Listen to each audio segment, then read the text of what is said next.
Hey, Dr. Pete here again from Segmental Media with another training session. We will try to keep this one short and sweet again. Today what I want to cover is an area that I see a lot of doctors get confused, or they don't even know what some of their key practice statistics are. So we want to go over those today, and we also want to cover how they should help guide your marketing spend. So today is really about knowing your numbers. There's 4 key numbers that we think every doctor should know and track in their office. Uh, Number 1, initial visit average. Number 2 is your average visit charge. Number 3 is the initial case value average. And number 4 is the average lifetime value of a patient. And what we'll do next is we'll kind of go over each one of these and define them and kind of discuss some of their implications. So number 1, your average initial visit charge. This one couldn't be easier to understand. It's very simple. It's very basic. How much do you make on average during a patient's first visit to your office? In other words, how much are you going to make the first day that they're there? Everyone should be able to calculate that one out rather simply. Your average visit charge. Simple and basic again. How much do you make on average for each patient visit to your office?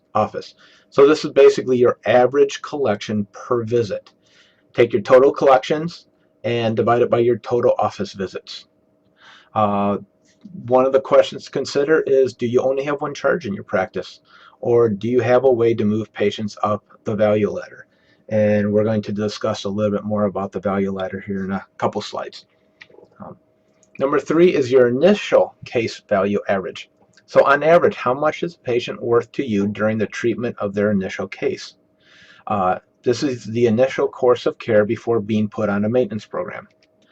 Now, the initial case value average changes depending on your type and style of practice. If you're an acute care clinic, it's going to vary a lot compared to a clinic that really focuses on selling prepaid packages or yearly packages to patients. Lumbar decompression clinics, those are also tend to be package deals. So their initial case value average will be much different. People that run and specialize in nutrition practices will have different case values. And these are just examples. There's many other types out there of practices. I'm not saying we prefer one over the other.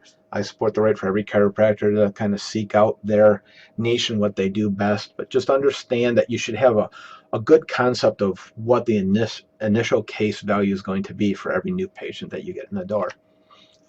Number 4 is the lifetime value average.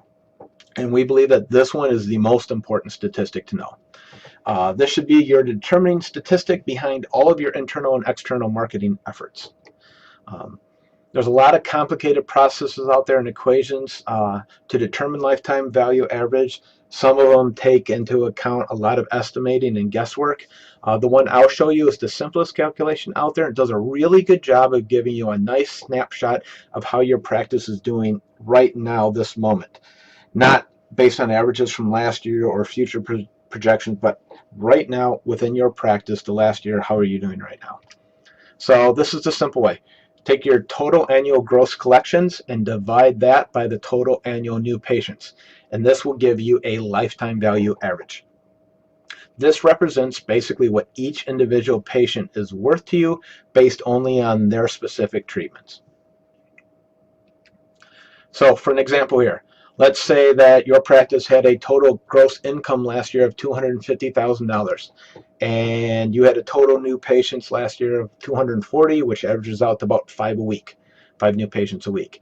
In this case, 250 divided by 240 equals 1,041, would be the lifetime value average of patients within your practice. And if this is the case, this is really low and you've got a problem. Anything under $1,500, and you need to consider the fact that your practice doesn't have a new patient problem, it's got some major problems with the delivery of desirable services to your patients.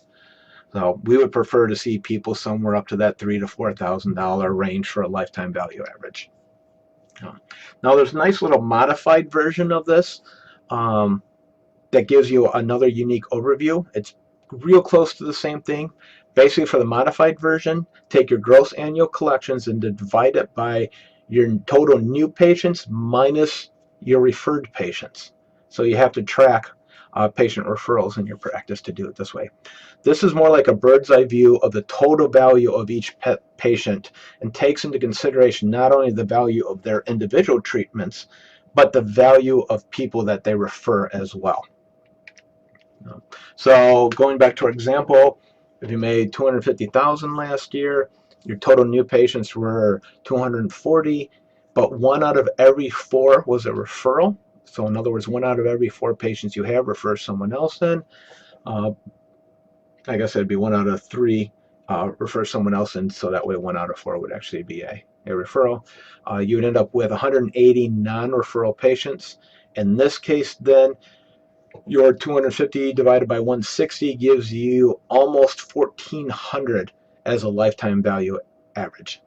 So in this case, a new patient is worth approximately 33% more to your practice when you factor in their potential future referrals. So I want to talk a little bit, I mentioned it before, value ladder. This is a concept that was introduced to me at one of the major marketing seminars I was at. One of the world's best in the industry when it comes to marketing is a guy named Russell Brunson. And this was the first time I'd ever seen this. No one had ever introduced this to me before. It's very simple and easy to understand when you see it drawn out, but yet very few businesses actually have this in place. And what this is a value ladder. And the basic principle of a value ladder is when you get a client or when businesses get a customer in the door, do you have a process of once they're in the door is moving them through offering them more services at higher value. And basically, as you increase the value of a service, you increase the price going on for that service as well. So you start them off as something small, and can you move them up the ladder, offering them more and more value for a higher and higher price or fee schedule as that goes on. And also this down here at the bottom is then, do you also have a continuity program in place as well? So take, for example, McDonald's. McDonald's will spend on average $1.91 in ads to sell you on average a $2.09 hamburger. They basically make 18 cents profit on that. But now, once you've become a customer and you're there ordering your hamburger, they will then try to upsell you and provide you more value and upsell you on fries and a Coke as they supersize you, which is a term they don't even use anymore. But they'll sell you that fry and the Coke for $1.77 more. Okay, so they make and keep $1.32 profit after upselling you on that fry and Coke, which is 8 times the profit of their original 18 cents. So basically, amateurs focus on the front end, while professionals always focus on the back end. So during this presentation, Russell was actually relaying a story that actually happened to him of when he moved to a new town, and he got a thing in the mail from a local dentist. And the local dentist was offering a free teeth cleaning. So he was starting him down really low on the value ladder here. And since Russell was new to the area and hadn't gone to anyone before, they took him up on the offer. Well, while the dentist was cleaning his teeth, he pointed out through a few things, asked him a few questions, and pointed out that his teeth weren't nearly as white as they could be. And would he like to, have his teeth whitened? And Russell said, sure. He had insurance to cover it. So, dentist sold him some teeth whitening kits that he could take home and use. And while he was going through the exam and the teeth cleaning, he also mentioned a few other things, asked him if he had ever had braces when he was a kid. And Russell did, and he asked him why. He's like, well, your teeth are a little crooked. That's common in people that had braces as kids, and upsold him on a retainer as well. So increasing the value and increasing the price of his visit. And that's where the value ladder stopped for him. But, a continuation of that would be going on to, cosmetic dentistry. Is once you get them in, is then, do you get into porcelain veneers and, some of the higher end cosmetic work. So as the value increases, so does the price of the services and the more money a dentist is making off a patient when they come in. Now, dentists are wonderful for having continuity programs. We all know that every 6 months they recommend, coming in for your teeth cleaning. So by giving away a free teeth cleaning on the front end, this dentist knows that on average, he'll be able to move people up the value ladder and recoup his initial investment, as well as putting people on continuity programs, increasing the lifetime value of patients in his dental clinic. Uh, in that same presentation, he threw up this slide, which shocked me and entertained me. One of Russell's best friends is a chiropractor, and knowing that Russell was such a genius with marketing, asked him if he could help him out um, with his chiropractic practice. And as he started asking his buddy about his practice and what he did, he, like many other chiropractors out there, say, well, I adjust people, and that was basically his value ladder. He had no plan on, bringing people in at a lower price and moving them up. He's like, I adjust people. It's what I want. So as chiropractors, we tend to have one service that we offer on our value ladder. And if we're lucky, we can get people on a maintenance program or a continuity program where every month or two they come in for their tune-ups. So they reworked his system a little, and this is something that they came up with this guy's practice. He had massage therapy in the clinic. The guy also ended up being a sports specialist and was an elite athlete. So they used massage as their lower end bait on the value ladder. As many of us know as chiropractors, we all know that patients need chiropractic care, but we're not always the thing that everyone wants. Massage is a much easier sell to people as far as something they want. So massage sometimes will end up being that really good lead-in thing that you can offer. It's lower on the value ladder, but by offering the free or discounted massage, you can get them in. Massage therapists working on the client, points out several irregularities within the muscle tone along the spine, and then of course you can move the patient up from the massage then to the need to see the doctor. The adjustments gives the doctor a great platform to discuss further things with the patient, leading to wellness care and wellness, or other higher end level services, something like a weight loss program, like a $500 9-month weight loss program, or maybe you've got some really advanced, nutritional testing. I know science-based nutrition, a lot of people, they run that around $500 for the testing. Maybe you got an advanced yoga class that you pre-sell on a yearly basis. So instead of looking at chiropractic just as a single adjustment, they look at it as a value ladder of let's spend the money up front, get patients in, we can move them up the wellness ladder, and they can also move people along the continuity program when it comes to adjustments as well. So let's get back to our numbers and why they're important for our marketing. So what do our numbers really tell us?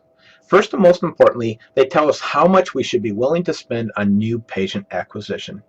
Okay, now this is an extreme example, but it's still an example nonetheless. If a new patient is worth $1,000 to you, non-modified, then theoretically you should be willing to spend $1,000 to get that patient in the door. You do this because you know you will still turn a $333 profit due to the fact that 1 out of every 3 new patients refers someone in. All right, so you're willing to break even on one patient in order to get another new patient in the door. So, but realistically, any company we work with, we want to see a much better return on investment than that. So, here's basically a much more realistic example. And this is the opposite end of the spectrum. Okay, this is like the bare minimum. Okay, so if you know that on average your first visit with a patient is worth about $120, then you must be willing to spend a bare minimum of $120 in advertising to get a new patient in your door. I mean, for crying out loud, you're going to break even on the first visit. We think it should be higher than 120 if it has to be. It's wonderful when marketing works well and we get that much lower. But as far as like what you're willing to spend, if you know your numbers and your numbers are good, then you got to be willing to spend some money to get people in the door because you're constantly producing a positive return on your investment. I've seen countless doctors willing to give the whole first visit away for free, which is poor positioning in my opinion. But yet those same doctors aren't willing to spend $120 to get a new patient in the door, even though that patient will make $120 for them on the first visit. I would rather see doctors value the services that they provide, don't give their services away for free, spend $120 to get the patient in the door, you make $120 on the visit, you still end up breaking even that first visit. I'd much rather see patients or doctors do that than to give the first visit away for free, because you're basically telling people like, hey, you know what, my services really aren't worth that much. Give away the less important services as bait if you need to, and that's where massage comes in. It's seen as a lower level, and it should be. I mean, compared to the amount of schooling that goes in for massage to chiropractic, there's a huge gap there. So what else do our numbers tell us? They also indicate areas that we can make changes to dramatically increase our bottom line outside of our new patient marketing. Okay, and this involves the value ladder. Um, can we increase our average visit charge? So every time we have a patient that comes in the door, is there a way to increase the charge every time they're in there? And this involves doing things ethically. Are there real services that the patient needs that we can give them and provide in our office? Or are we going to stick to one simple thing and just try to do more of that all the time? Um, so additional services could be like rehab, nutrition, DMEs, and durable medical equipment. Are the things like that that you can add to each patient visit that doesn't take a lot of time to implement, or else you could pay someone to implement for you? Um, can we offer higher end services? Higher end services allow us to see fewer people in the same amount of time and make the same, if not more, money. Can we become more of a specialist in one area? Can we increase internal new patient referrals? And this is where a lot of value comes into play. This allows you to spend a lot more money on your external marketing, knowing that you get such a positive return on the internal, which costs you nothing. So how much would you be willing to spend on a new patient or on new patient marketing if you knew that on average every patient referred at least one new patient in the door? Okay. Say you have a lifetime value average somewhere where it should be in that $3,000 to $4,000 range.